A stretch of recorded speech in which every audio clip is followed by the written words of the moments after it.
Okay, welcome. Today we're going to talk about strategies for choosing fourth year rotations, fourth year schedule. Thank you to FSEP's Medical Student Council, of course, for bringing this to everyone. And we're happy to take questions during the presentation and we'll answer some afterwards. Okay. There we go. Okay. So first of all, I'm putting up these QR codes that will be available in the slides that we will post after this. FSEP's Medical Student Council, the first QR code is to the website. That gives you a little bit more information. The second QR code is to our Instagram. The Instagram for the Medical Student Council of Florida is very helpful, gives you notifications of opportunities, of reports on what different EMIT groups are doing. So students from MS1 to MS4, this will be a helpful resource to you. This is a QR code to the last sessions that we've done. We've done 3 and they're posted on the FSEP's MSE YouTube channel. And the first one is the current state of EM and how it affects students. And this is currently after the workforce, COVID hangover, et cetera. How does that affect you guys right now in medical school, almost or currently applying to EM residencies? And how does that affect your strategies in applying and your future career? How to crush your EM rotation. If you are going to start rotating, I want you guys to know all of these tips and I want you to come prepared and I want you to crush it. SLOs explain, very important for you to understand in your application. So MS3s, certainly MS4s, current MS4s right now, this is going to be really important. Future sessions in August and September include EM ARIS application strategies, building your EM application. So throughout the years, M1 through M4, and how to rock your virtual interview. Okay. So who I am, I'm not going to go over my amazing life story, but here are some highlights. I started my EM career at University of Florida, which is also where I went to medical school, went to residency in Philadelphia, came back. I was clerkship director, associate program director when we started the residency at UF Gainesville, not Jacksonville, I'm not that old. Gainesville in 2006. And then I transitioned to grant supported researcher. I had NIH grants and Department of Defense, which was a super awesome experience, great learning opportunity and a lot of fun in a different way. And then I left academics and went to work in Community Hospital, North Florida Regional Medical Center, which is in Gainesville. And I was a community ER doctor for a few years until we opened a PED. I became the director, and then we started our own residency in 2017. And I am program director of the North Florida EM, or UCF, at North Florida.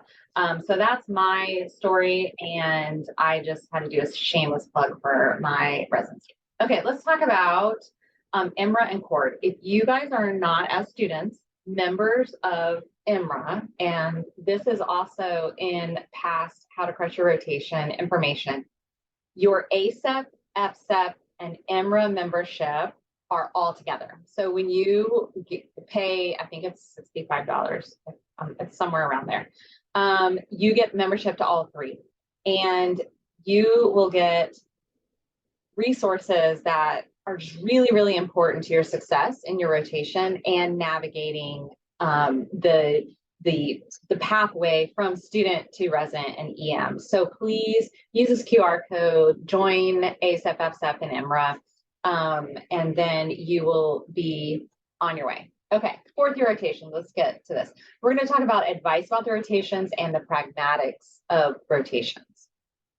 So first of all, this is 2 very, very important points. All EM rotations should be at places with EM residency programs. I am very aware, after traveling around the state, talking to lots of people from lots of different medical schools, because the world of medical education has changed. So there's a lot of situations around the state, I'm sure nationally, but around Florida particularly, where students are assigned home rotations or assigned to campuses that do not have EM programs with residencies. That is a huge challenge for you and for any of those students. In fact, the term for those students are orphan students. I'm not sure if that's offensive or a good term, but that is what the term is throughout medical education. So I really want any of you in that situation, first of all, you're doing the right thing by trying to get some guidance. I really want you guys to find a mentor and get all the information that you need. The first bit of information is that your EM rotations need to be at places with EM residency programs. If you have challenges achieving that, and I have several students who've contacted me, we work together to make sure that you have the rotations you need. EM education is a very small community. It's large in Florida, but small in a way because we all know each other. So I can work with the program directors in South Florida, for example, and I can try to get people in where they need to be. But so all EM rotations that you do should be with EM residency programs. And we'll talk about why that's important. Second one is complete at least one of these rotations prior to September. That way you'll have one SLO, which is standard letter of evaluation, on your ARIS application when it drops. This is pretty important. There are some students that do not have this scenario, meaning they are late comers to EM, for example, like they didn't do an EM rotation until August, and holy moly, that's what they want to do. So we work with them to try to make sure they get a SLO drop. Or sometimes the school's scheduling gets in the way and you just cannot get a SLO by that date. If that is the case, you are definitely going to want to meet with a mentor. Contact me, contact the medical student council, to get in touch with me, or someone. I'll hook you up with someone who can help you, because we need to figure out how to get your application seen by programs, and how we can get a SLO on that as soon as possible. So please know that these are two very, very important points. Okay. How many EM rotations do you need? The information that I'm about to give you is information that CORD just re-released, very updated, re-released for advising. We call it advising up at CORD, where basically it's advice for the deans advising you, okay? So know that this is the most up-to-date and from the organization that is the organization making advising suggestion or advising recommendations for EM.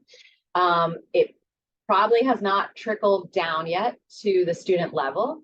So we actually are working on a dean outreach program right now through FSEP committees to try to get this information out there, because it is different from 5 years ago.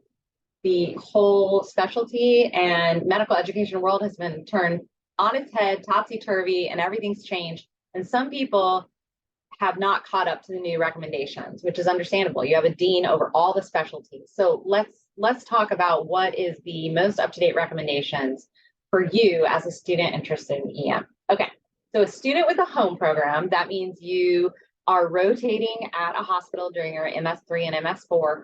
At a hospital, that's where you're going to do your rotation with an EM residency. So the recommendations for you are that you do one home and one away. Okay, so that's your recommendations. Students without a home program, you will hear again the term orphan student. You need to do 2 away programs. Okay, so the net is you're both student A and student B are both doing 2 rotations. If you are a less competitive applicant, i.e., and what that means is you, in the past, it means you had a really low step 1 score, but now there's a pass-fail situation going on here, which can make it even harder. If you failed step 1, you are definitely going to need to take extra care in where and how many rotations and then residencies you apply to mitigate for that event. If you have had some problems in medical school, some challenges, anything that you kind of need to explain, anything that is not the, maybe something happened, so you failed a course and had to remediate, but you remediated fine. Anything you feel like you would like to have to explain, you need to have some extra protection. So the suggestion for you is to do your 2 rotations, either a home and away, or 2 away, depending, and 1 extra away rotation. Now, the reason why I have this little guy in the corner and the liability sign is that this is important for you to understand that doing an extra rotation, having 3 letters instead of 2, 3 slow standard letters of evaluation rather than 2 gives more reassurance to your letter readers, and it beefs up your application, but it also, there's more chance of there being maybe an off comment, or maybe your 3rd rotation you didn't do as well as your 2nd, etc. So as a student who is less competitive, the suggestion now is that you do 3 rotations, and those letters you have to stay really engaged and work really hard so all 3 of those letters are good. Now, the first bullet point you see, evidence of decline if greater than 3. If a student does more than 3 rotations, then their performance tends to decline. This is a study in the past, 2019. I think it was well done, and I think this is good advice because as readers of letters, if I read a letter and the letter says this was their, I'm going to pick on Christina because I know her and she's tough cookie. I'm getting you ready for the rest of your surgery rotation. If Christina, submits a letter to me and I see the letter and it says, this is Christina's first rotation. She started off slow, but improved with feedback. And then I see that she has a second letter and it's the 2nd rotation. And it says, Christina rocked this rotation. Then as a program director reading a letter, I'm actually very happy with that, because that means that I have someone who has a potential to take feedback, incorporate that feedback, act on that feedback, and really adjust, really be flexible, and really learn. And that's what you want in a resident. If I have a resident or an applicant who has a letter 1, they were okay, letter 2, they were pretty good, and then letter 3, they're like, this was their 3rd rotation. I expected them to be better than this. There's a perception that you're going to improve in each rotation. Well, there's only so much improvement you can do over 3 months. And so I think after that 3rd rotation, if you're doing a 4th rotation, our expectations are that you're going to be better and better. But in actuality, you're just going to have more and more chances for people to make off comments. So some of that is confusing and some of that's psychology, honestly. But it goes back to the fact that you should not be doing more than 3 rotations. And if you're not a less competitive applicant, you should really only be doing 2. Okay. All right. So you'll see that I added a little bit line. If you're a student with a home program, you do 1 home and 1 away. And to get a desired rotation, meaning the away rotation that you have to apply for, the recommendations are for you to apply to 3 to 6 rotations for that desired rotation. So you want to do an away rotation. There's a lot of competition out there. There's a lot of rotations out there.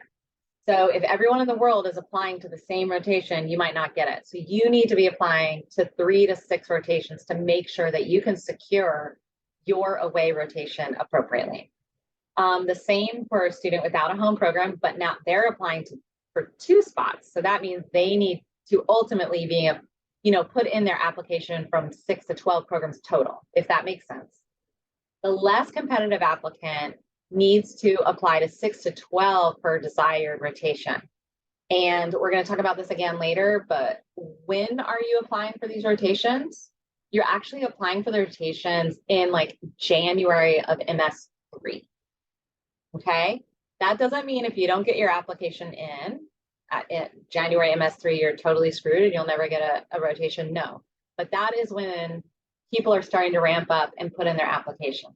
Now take 2 steps back, because I'm going to tell you right now, I hate what I call busy work, but I hate putting together my credentialing packet. And that is basically what you have to do to apply for some of these rotations. So you have to have your immunizations records, you have to have your high school grades. No, I'm just saying you don't have to have that. But you have to have your medical school transcript. You have to have all these things. And so I want to put this bug in your ear that you are going to start to prepare to put in your application for rotations and be ready by the end of January of your MS3 year, which, by the way, you're probably going to be pretty busy on rotations and other stuff. So you need to have it on your radar. Okay. I sound like your mom, probably. Sorry. Okay. Where to apply? So where to apply? Places with EM residency programs. Okay, I know it sounds obvious, but you need to make sure. Locations you are interested in training in. This is very important. If you have, I don't know, family in Las Vegas and you want to end up in Las Vegas, you need to do a rotation in Las Vegas. That's going to increase your chances of getting interviews and matching there. And we don't have an actual percent or risk mitigation ratio, but it is very important. In Florida, we at program directors, we all know each other. And so if I see that Miss Smith has rotated in Orlando at Advent Health, for example, as a student, and I'm reading applications, I know that she has interest in that locale. Not only that, but I also know the program director at Advent Health and the clerkship director really well, and I've read 50 of their letters. So I'm telling you right now, if you're interested in a geographic area, please make every effort to rotate there and let them know that you are very serious about coming to train in their area. Okay, the third one, program fit for your goals. This is super difficult. So I have this like trippy slide here because fit is one of those terms. It's like art, you know it when you see it. Fit has been in the past, in my opinion, and lots of people's opinion, used to mean a million different things. So when you say, oh, that applicant's not a fit for a program, a lot of bias can come into that term. So I will tell you that my faculty, I have several faculty who are big sports heads, okay? I am like the opposite. Like they make all these jokes about, I don't know, terms I don't even know what they mean because that's not my thing. I don't watch football and I work during the football games. That's actually my role in my group. So I'm going to tell you right now, they tend to have a much easier time talking with applicants who have similar interests than they do. And I have noticed this. And so we've talked about that and how that aspect can lend them to thinking they are a good fit for the program because they like to talk with them, right? So we've tried very hard, and I do hope that most programs have done this, but our faculty have all gone through implicit bias training to bring it to our understanding and to redefine what fit means, like what a good fit for our program means. So why is this important? Hopefully everybody is moving to holistic application screening. So that means that there's less dependency on your step one score, which doesn't exist anymore, was below this, you're out. Above this, you're in. So we're trying to take out a lot of those objective nominal markers, right? So what do you replace that with? Not every student can rotate at every program that they're applying to, which would be ultimately amazing, but unrealistic. So each program has a mission statement, and faculty should be identifying, not looking at people, not looking at pictures, etc., but what is it that would make a resident a good fit? And then during the interview season and choosing which students rotate with you, for example, we want to, as program directors, pick out the students that have those characteristics that we defined prior to even looking at applications. And some of the factors that come into that, career goals, for example.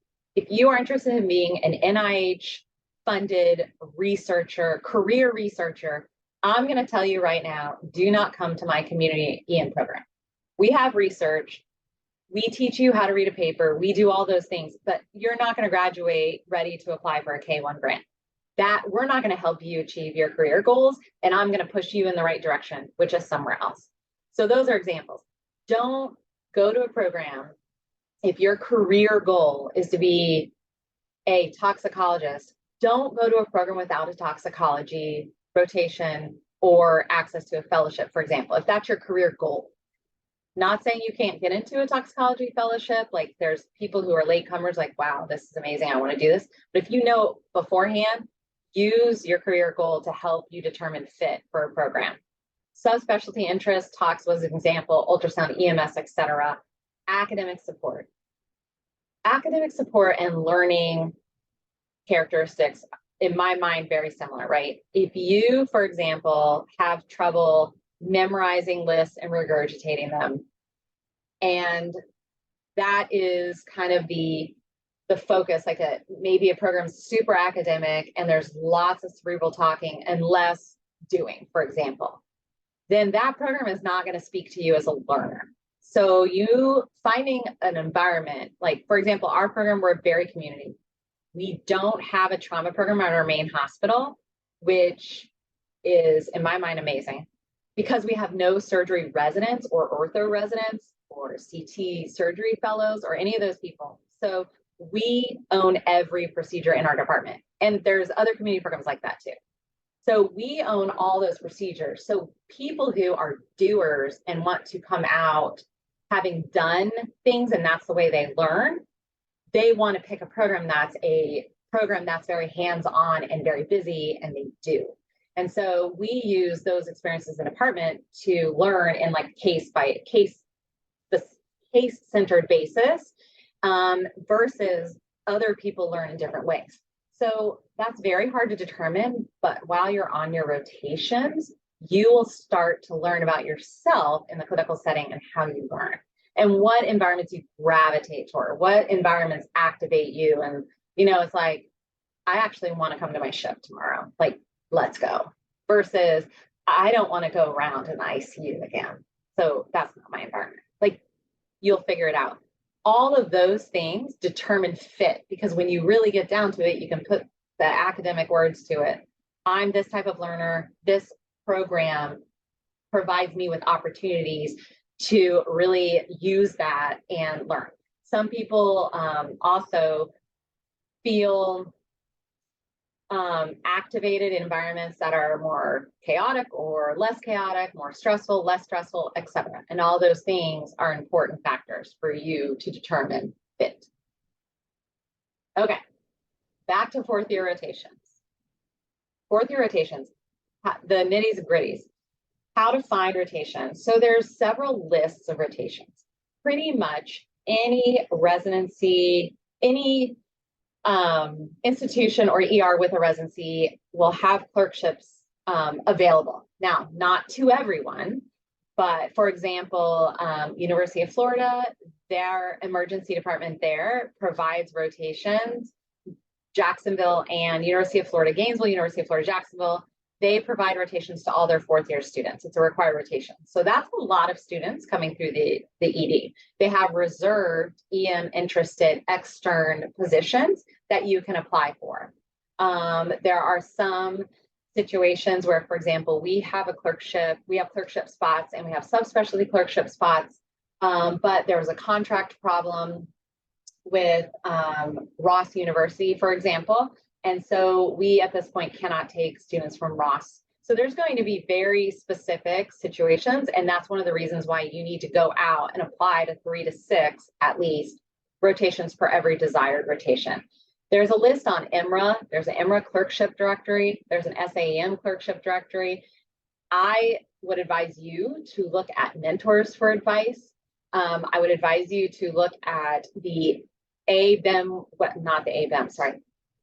the AAMC website for where medical schools and where residencies are placed. And you can look on residencies' websites to then determine if they have a clerkship and how to apply. I have an orange arrow here because one way to find clerkships that are available is you go to the VSAS or VSLO in the past. That is if you haven't been on there before, if you're an MS1 or 2, that is a program. You go web-based program, you sign up as a student, and there's a list where you can put in one application, like all the immunizations, transcripts, all that stuff. You put in one place, and then you can choose and apply to different clerkships, and it shows you their availability. Clinical Nexus is the same type of program, it's just different ownership. So between Clinical Nexus and VSAS, those two interfaces have the majority of clerkships available. There will be other situations where like programs do actual one-on-one scheduling for their clerkships. But that in general, because of the onboarding process of collecting all that information about when did you have your last flu shot and all that stuff, has been coalesced and put together by VSAS and Clinical Nexus. So please take an opportunity to look at those, and those will show you the actual clerkships available.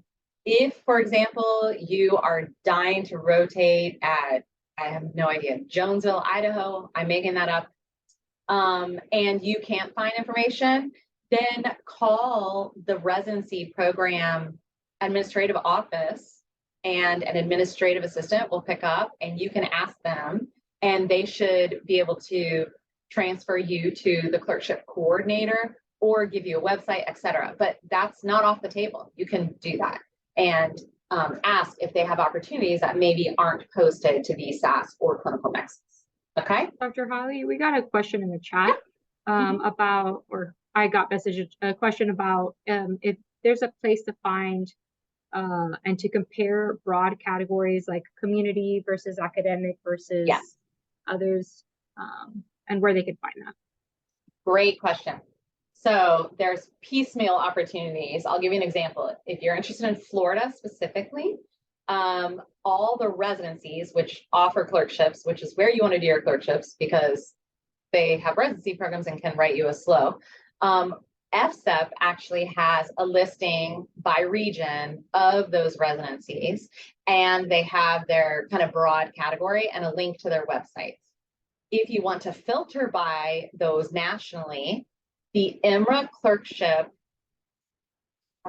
directory, it's called, the EMRA clerkship directory has a filter, a way that you can filter by program type, as well as whether they're on VSAS or not, and a couple of other factors. Their information, however, the caveat to both the EMRA and SAM clerkship directories are that they're dependent upon the clerkship institution updating them.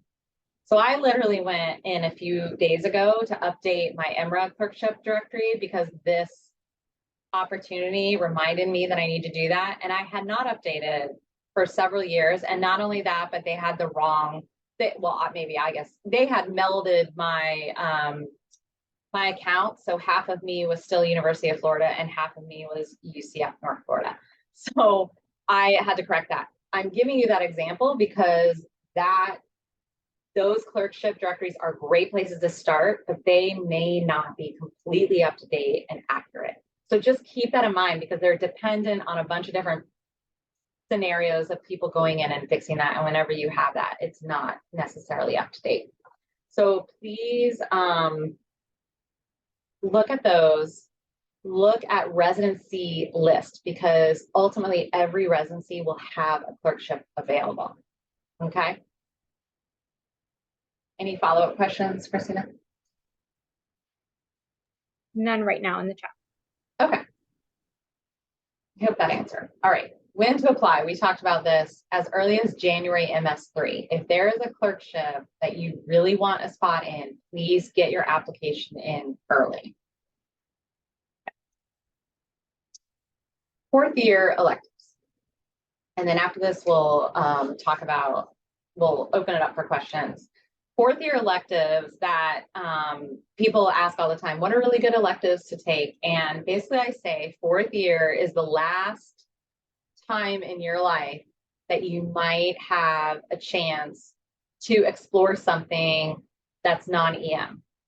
So there is nothing wrong with taking a international medicine elective or something for a month.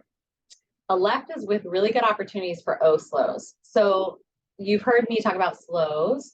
The E-SLOs are the standard letter of evaluation. We have a whole session on that, which I would really encourage you to look at if you are starting your rotations. A distant cousin to the E-SLO is an OSLO. O stands for off service, so non-EM related. Trauma and critical care are not EM related. But if you cannot get a SLO before September, these are the best options for an off service SLO. Okay. And so again, go take a look at our session about SLOs because there's some caveats and some important information for you to understand what actually an OSLO is. Okay, subspecialty electives. This is a great way to, for example, I often advise students to, maybe their school only allows them to do 2 EM electives and they've done 2 EM electives, but they're really interested in UCF North Florida. So I tell them, well, your school might allow you to take an ultrasound subspecialty elective, and they do, and it gives them more opportunity to have exposure and involvement in the EM department, because ultimately they're standing in the EM department and we give them some shifts in the main, and it gives them an opportunity to meet residents, really kind of understand wherever they're doing their elective, what the environment is, such as the learning environment, and how they feel about that environment. And so sometimes the subspecialty electives are really great opportunities, like in January, for example, to get the flavor and feel of a different program. And ultimately, you're rotating somewhere. And so that place understands that you have a commitment to applying there. And well, by January, you should have already definitely applied and probably interviewed, but a commitment to being there. So please consider those subspecialty rotations in programs that maybe you didn't get an audition rotation, but are very, very interested in. That can be helpful. Helpful non-EM electives, basically the caveat on the top of the hint on the top should emphasize acute or critical aspects of medicine. I'm going to give you an example. When I was a 4th year, when I was a 4th year, I took a radiology elective, and I was able to make the elective so that I was basically reading with the emergency radiologist the whole time. So I basically did shift work and came in and sat in a dark room and read all the ER readings with him, instead of doing like reading neuro MRIs, which is very interesting, but not as helpful to get me ready for residency. So that's an example of how you can make these non-EM electives more focused on the acute or critical aspects of medicine. And oftentimes, if you are rotating in a community situation, like you're doing, for example, radiology in a community hospital, they will allow you to request different opportunities, like reading the emergency medicine or reading all the stroke neuro calls that come in, which is very germane to EM. Okay, so thank you. This is, by the way, the FSEP MSE Instagram account, where we post what is going on in the state and opportunities for you as a medical student. Okay. I found this on the web. Siri keeps talking. So I am going to open up to questions. We're doing really well on time, and I know that there might be some questions out there. So if anybody has some questions, I'd be happy to take them. And if nobody has questions but would like to reach out to us individually, you can DM our Instagram account and we'll be able to answer those questions for you.